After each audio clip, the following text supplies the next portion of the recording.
조선 왕조 500년 역사 속에서 가장 기구한 운명을 살았던 왕을 꼽으라면 단연 연산군을 빼놓을 수 없을 것입니다. 그의 삶은 예술가적 기질이 광기로 변해버린 비극의 천재라는 수식어가 가장 잘 어울리는 한 편의 드라마였습니다. 권력의 정점에서 예술을 탐닉했지만 결국 그 예술이 자신을 파멸로 이끈 아이러니한 운명의 주인공이 바로 연산군입니다.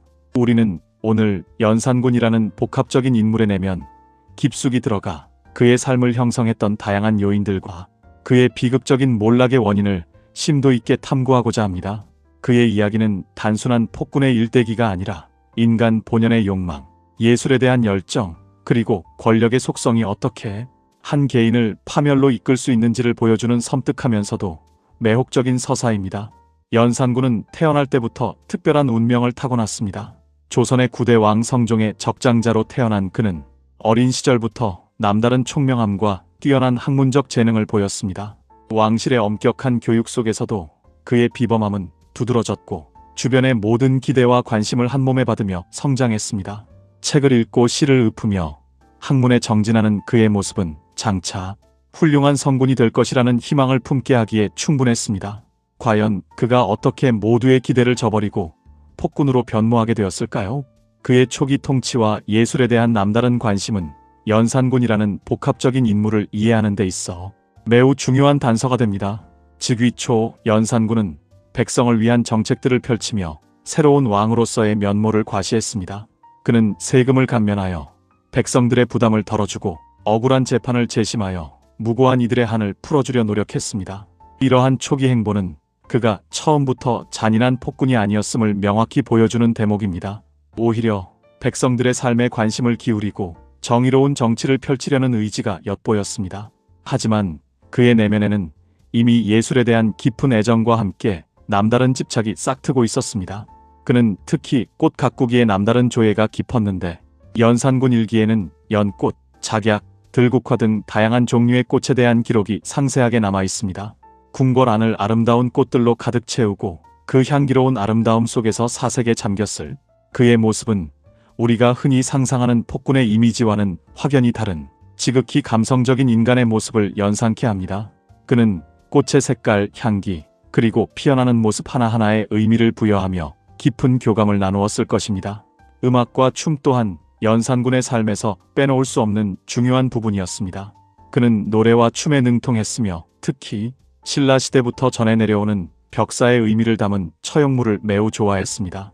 단순한 감상을 넘어 직접 처용 가면을 쓰고 춤을 추기도 했다는 기록은 그의 예술가적 면모와 더불어 자유분방한 기질을 여실히 보여줍니다. 왕으로서 마땅히 갖춰야 할 엄숙하고 근엄한 모습보다는 자신의 내면에서 솟아나는 예술적 충동에 따라 움직이는 한 인간의 모습이 더욱 강렬하게 다가옵니다. 그는 음악과 춤을 통해 자신의 감정을 표현하고 세상과 소통하려 했을지도 모릅니다. 때로는 격정적인 북소리에 맞춰 몸을 흔들고 때로는 애절한 가락에 맞춰 슬픔을 토해냈을 그의 모습은 예술을 통해 위안을 얻고 자신을 표출하려 했던 한 예술가의 고뇌를 엿보게 합니다. 이러한 기록들은 그가 단순히 권력을 탐했던 군주가 아니라 섬세한 감수성을 지닌 예술가의 영혼을 품고 있었음을 증명합니다. 그러나 연산군의 예술적 재능과 흥미는 점차 어두운 그림자를 드리우기 시작합니다. 그의 어머니 폐비 윤씨의 비극적인 죽음은 연산군의 삶에 되돌릴 수 없는 결정적인 전환점을 제공합니다. 어린 시절 어머니의 죽음에 대한 진실을 제대로 알지 못했던 그는 성인이 되어 그 참혹한 전말을 알게 되면서 엄청난 분노와 함께 복수심에 휩싸입니다. 어머니의 폐위와 죽음에 얽힌 진실은 그의 내면을 송두리째 뒤흔들었고 그의 마음속에 깊은 상처와 왜곡된 분노의 씨앗을 심어놓았습니다. 이 복수심은 결국 갑자사화라는 피의 숙청으로 이어졌고 어머니의 폐위와 죽음에 직간접적으로 연루되었다고 판단된 수많은 사람들이 참혹하게 희생되었습니다. 이 사건을 기점으로 연산군의 통치는 이전과는 확연히 다른 폭력적이고 잔인한 방향으로 흐르기 시작합니다.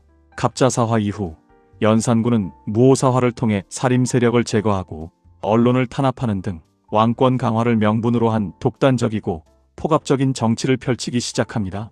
백성들의 고통에는 더 이상 아랑곳하지 않고 오직 자신의 권력을 공고히 하고 절대적인 왕권을 확립하는 데 모든 에너지를 쏟아부었습니다. 그의 예술에 대한 집착 또한 광적인 형태로 변질되어 갔습니다. 한때는 순수하게 아름다움을 추구하고 내면의 평화를 찾던 수단이었던 예술이 이제는 백성들의 삶을 파괴하고 자신의 욕망을 채우는 잔혹한 도구로 전락하고 맙니다. 아름다운 꽃과 음악을 통해 위안을 얻던 감수성은 사라지고 오직 자신만의 쾌락과 권력 과시를 위한 수단으로 예술을 이용하기 시작했습니다. 전국 각지에서 진귀하고 기이한 화초를 강제로 징발하여 궁궐을 호화롭게 치장하고 흥청이라는 이름으로 수많은 미인들을 궁궐로 불러들여 향락을 즐겼습니다. 이 흥청들은 단순한 기생이 아니었습니다. 그들은 연산군의 유흥을 위한 도구였으며 이들을 유지하고 즐겁게 하기 위해 막대한 국고가 낭비되었습니다. 심지어 불교 사찰이었던 원각사를 기생방으로 만들고 3천여 명에 달하는 여인들을 모아 연일 화려하고 퇴폐적인 연회를 베풀었다는 기록은 그의 끝없는 탐욕과 무절제한 방탕함을 적나라하게 보여줍니다. 백성들의 고혈을 짜내 얻은 재물로 자신만의 쾌락에 탐닉했던 그의 모습은 더 이상 성군을 꿈꾸던 왕이 아니었습니다. 연산군의 광기는 여기서 멈추지 않았습니다. 그는 사냥을 극도로 즐겼는데 이를 위해 도성 근처의 민가를 강제로 철거하고 금표를 설치하여 백성들의 삶의 터전을 무자비하게 빼앗았습니다. 백성들의 원성은 하늘을 찔렀지만 그는 조금도 개의치 않았습니다. 오히려 자신에게 반대하거나 비판하는 자들을 가혹하게 처벌하며 공포 정치를 이어갔습니다. 심지어 자신의 잘못을 지적하는 신하들에게는 극형을 내리는 것을 주저하지 않았습니다. 이러한 폭압적인 통치는 백성들의 삶을 피폐하게 만들고 조정의 대신들에게는 끝없는 공포를 안겨주었습니다. 그의 예술적 재능이 광기를 더욱 부각시켰다는 분석은 매우 설득력이 있습니다. 그에게 예술은 더 이상 순수한 즐거움의 대상이 아니었습니다. 그것은 자신의 막강한 권력을 과시하고 백성들을 억압하는 잔혹한 수단으로 변질되었습니다. 자신의 예술적 취향을 강요하고 이에 반하거나 따르지 않는 사람들을 용납하지 않았습니다. 한글 사용을 금지하고 신문고를 폐지하는 등 백성들의 표현의 자유마저 무자비하게 억압했던 그의 행동은 예술이 어떻게 폭력적인 통치의 도구가 될 수 있는지를 극명하게 보여주는 충격적인 사례입니다. 예술을 통해 소통하고 치유받아야 할 인간의 본성이 권력의 칼날 아래 어떻게 변질될 수 있는지를 연산군은 자신의 삶으로 증명했습니다. 연산군의 이야기는 비극적인 가족사에서 시작된 파멸의 서사입니다. 어머니 폐비 윤씨의 죽음과 그로 인한 그의 왜곡된 복수심은 한 인간이 어떻게 파멸의 길로 들어서게 되는지를 보여주는 중요한 서사의 핵심입니다. 천재적인 예술적 재능을 가졌음에도 불구하고 그 재능이 결국 통제 불가능한 광기로 변질되는 과정은 시대를 초월한 흥미로운 스토리텔링 소재가 됩니다. 권력을 남용하고 폭정을 일삼던 연산군이 결국 중종반정이라는 역사적 사건을 통해 폐위되는 결말은 절대 권력의 무상함과 역사의 준엄한 심판을 깨닫게 합니다. 그의 몰락은 단순히 한 왕의 퇴위가 아니라 도를 넘어선 권력 남용이 어떤 비극을 초래하는지 보여주는 경고와 같습니다. 하지만 연산군을 단순히 잔인한 폭군으로만 치부하기에는 그의 삶 속에 숨겨진 인간적인 고뇌와 슬픔이 너무나 많습니다. 어린 시절 어머니를 잃은 아픔, 그리고 그 죽음의 진실을 뒤늦게 알게 되면서 겪었을 내면의 혼란과 분노, 감당할 수 없는 절대 권력 앞에서 흔들렸던 한 인간의 연약한 내면을 깊이 들여다본다면 우리는 그를 더욱 입체적인 캐릭터로 이해할 수 있을 것입니다. 초기의 백성을 위하고 예술을 사랑하던 성군다운 면모와 후반기의 잔혹하고 퇴폐적인 폭군적인 모습이 극적으로 대비되는 그의 삶은 인간 본성의 복잡성과 권력의 양면성에 대해 우리가 깊이 성찰해 볼 기회를 제공합니다.